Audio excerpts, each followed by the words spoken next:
प्यारे बच्चों, आप जी का इस चैनल ते स्वागत है। अज असी कविता पढ़ांगे कुछ कहा तां हनेरा जरेगा किवें, जो कि सुरजीत पात्र जी की लिखी हुई है।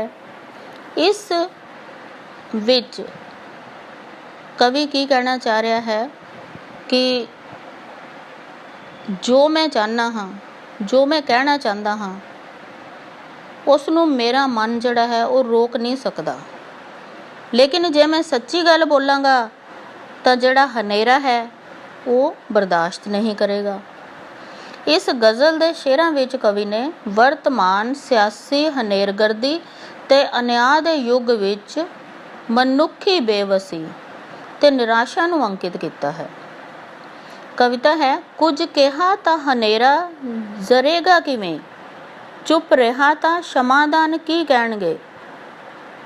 गीत दी मौत इस रात जे हो गई, मेरा जीना मेरे यार किंज सहणगे। हुण इस विच कवि कहंदा है कि जेकर मैं अपने गीत विच सच्ची गल कही तां हनेरा अर्थात अज्ञानता फैलाउण वालियां शक्तियां बर्दाश्त नहीं करनगियां, पर जेकर मैं चुप रहा तां असलीयत दा चानण फैलाउण वाले क्षमादान रूपी व्यक्ति जिहड़े है वो मेरे खिलाफ हो जाणगे, वो बर्दाश्त नहीं करनगे।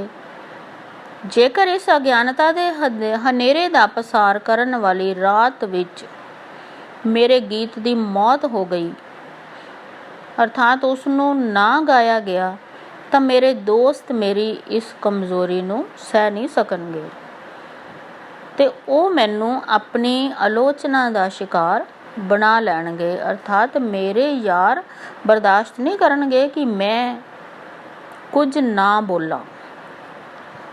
इस अदालत च बंदे बिरख हो गए, फैसले सुणदियां सुक गए।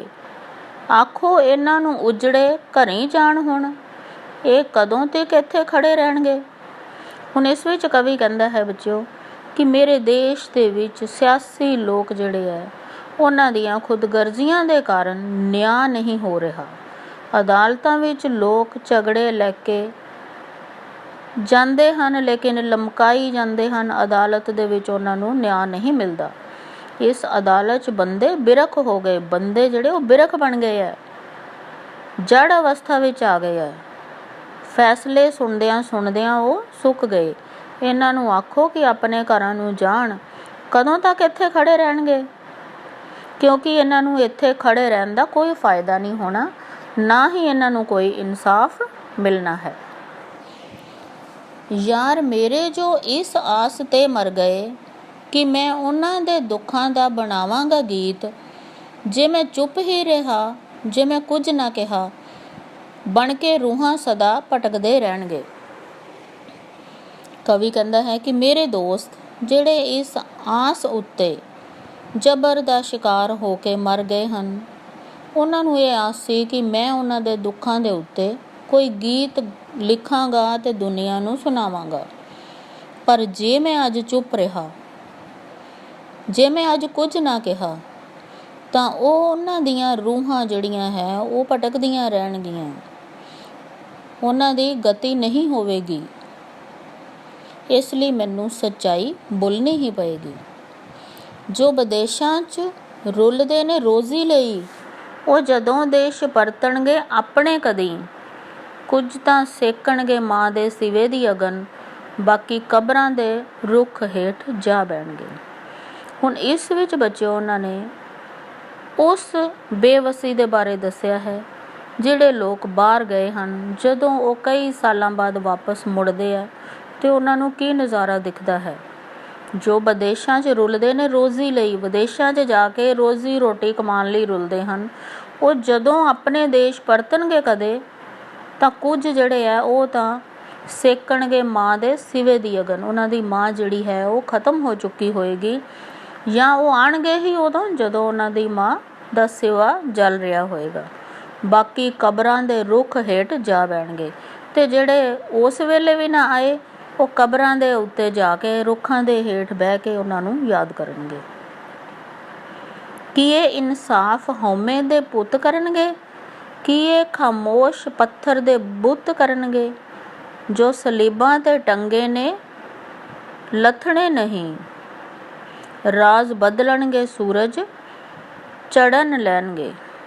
ਹੁਣ ਇਸ ਵਿੱਚ ਕਵੀ ਬੱਚਿਓ ਕਹਿ ਰਿਹਾ ਹੈ ਕਿ ਦੇਸ਼ ਵਿੱਚ ਹੰਕਾਰੇ ਹੋਏ ਲੀਡਰ ਜਿਹੜੇ ਹੈ ਉਹ ਜ਼ਬਰ ਜ਼ੁਲਮ ਫੈਲਾ ਰਹੇ ਹੈ, ਔਰ ਖਾਮੋਸ਼ ਪੱਥਰ ਦੇ ਬੁੱਤ ਬਣ ਕੇ ਰਹਿਣ ਵਾਲੇ ਹਾਕਮ ਜਿਹੜੇ ਹੈ ਉਹ ਇਨਸਾਫ ਨਹੀਂ ਕਰ ਸਕਦੇ, ਨਾ ਹੀ ਉਹ ਕਰਨਗੇ, ਨਾ ਹੀ ਉਹਨਾਂ ਕੋਲੋਂ ਕੋਈ ਆਸ ਰੱਖ ਸਕਦਾ ਹੈ।